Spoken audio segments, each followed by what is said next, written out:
Good afternoon. Today, as always, we are starting a review of the events that took place on January 10th. I would like to start today with positive news. The EU has promised Ukraine that it will provide funding for Ukraine no later than March, in Brussels. EU leaders will hold an emergency summit on February 1st to once again agree on the bloc's budget and a €50 billion financial aid package for Ukraine to finance Ukraine over the next 4 years. Now let's move on to equally interesting but much sadder news. Russian forces recently advanced southwest of Donetsk near Mariinka, according to the U.S. Institute for the Study of War. Footage from January 9 shows that the Russians have had success in the southern part of Novomykhailovka. According to Deep State, the Russians are advancing toward Georgiivka west of Mariinka. Russian publics claim the capture of 2 churches in this village. All sources also write about mostly positional fighting near Avdiivka, but Russian publici claim that their army is advancing in the area of Okhotino, where they managed to expand their zone of control along the railroad track. Military analysts meanwhile continue to discuss Russia's alleged plans to launch an offensive on Kharkiv. The British press wrote about them earlier. The Institute for the Study of War recalled Peskov's recent statement that Russian forces would do everything to prevent the shelling of the Belgorod region. Russian commentators also began calling for Russian forces to create a buffer zone up to 15 kilometers deep in Kharkiv Oblast to push Ukrainian MLRS and artillery away from the border with Belgorod Oblast. The Russian Federation would need far more forces for this than they have currently concentrated along the border. Experts believe that it is more likely that the Russian Federation will further intensify its offensive near Kupiansk, which has not yielded much result for several months now. And in Belgorod region, the Russian army is capable of distractive maneuvers at most.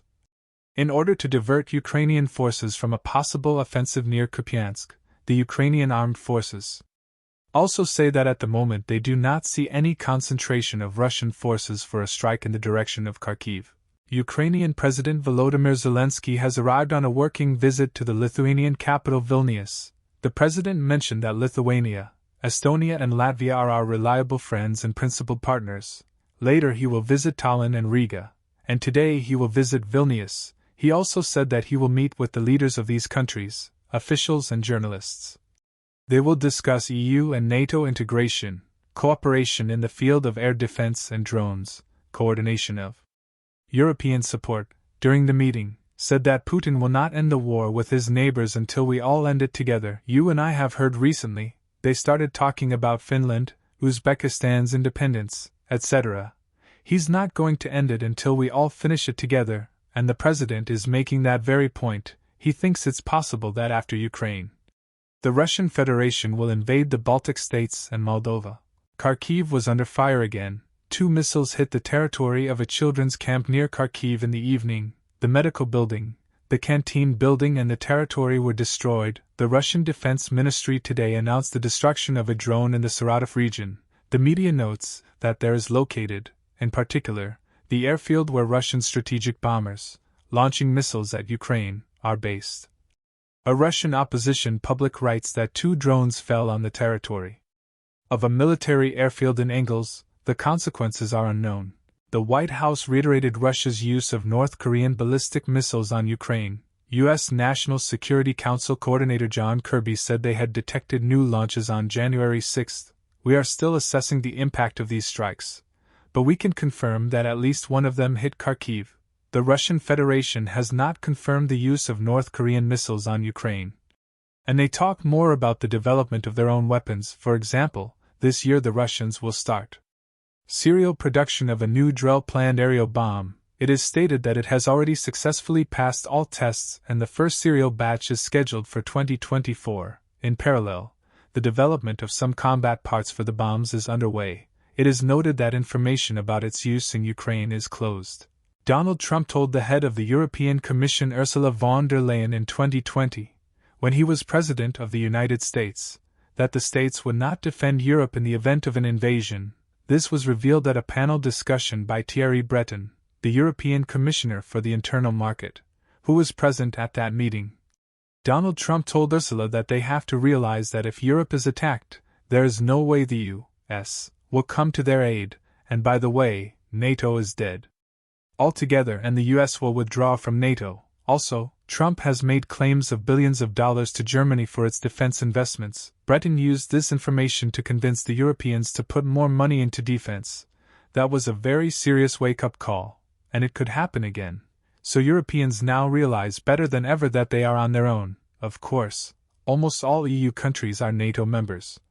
And they have allies, but they have no other option but to dramatically increase production to be ready no matter what happens. The Wall Street Journal writes that the defeat of elite Ukrainian forces in a counteroffensive is a lesson in why the military effort has stalled. The publication states that Ukraine's military efforts have stalled after the failure of the summer counteroffensive. Ukraine's elite troops were expected to deliver the final triumphant blows in the counteroffensive, but when the paratroopers of Captain Anatoly Karchenko, who was interviewed by the newspaper, entered the battle in August 2023, the counteroffensive was already approaching failure. The objectives of the operation at that point had already been severely curtailed, and the paratroopers needed to capture a hill near the village of Verbovoy. But within minutes, more than half of the 20 men, including the medic, were killed or wounded, and the assault ended prematurely. Then the mission's new goal had already become to pick up the dead and rescue as many of the wounded as possible. Ukraine proved to be incomparable to its enemy. The courage of Ukrainians, such as the Karchenko Company, which brought victory in 2022, is no longer enough to fight a hardened defense. The Wall Street Journal writes and speaks of the Allies' procrastination in supplying weapons and especially aircraft. Poland's new agriculture minister Czesław Siekierski spoke fundamentally against the continuation of duty-free trade with Ukraine. He wrote this in a letter to the European Commissioner for Trade. RMF reports. Siekierski says that the full liberalization of trade with Ukraine, introduced by the EU after the Russian invasion, had the opposite effect, creating problems with excessive imports of cereals, sugar, poultry meat, eggs, soft fruits, especially frozen raspberries, and apple concentrate.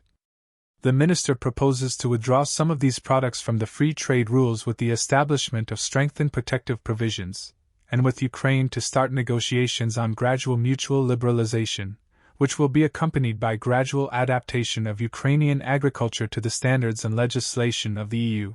Italian Defense Minister Guido Crosetto said that on Ukraine the time has come for diplomacy and negotiations. This is reported by Reuters. Crosetto told the Italian parliament that the Ukrainian counteroffensive of 2023 did not bring the desired result and the military situation should be treated realistically. From this point of view, it seems that the time has come for diplomacy alongside military support for Ukraine, as there are a number of important signals coming from both sides. Crosetto said he believes that the Russian Federation is showing a willingness to negotiate, while Ukraine's position seems less uncompromising than before. In Ukraine, the domestic front does not seem to be as united as in the past in supporting President Zelensky's policies, highlighting some divergences in the political discourse. All of this should be taken into account on the way to negotiations to end the conflict and the subsequent process of normalization of relations not only between Russia and Ukraine, but also between Russia and the West, Crosetto told everyone, adding that this is not about the West recognizing Russia's annexation of part of Ukraine. Thanks to everyone who watched this video. If you want to stay up to date and get the latest news, then subscribe to our channel and click on the bell to not miss new releases.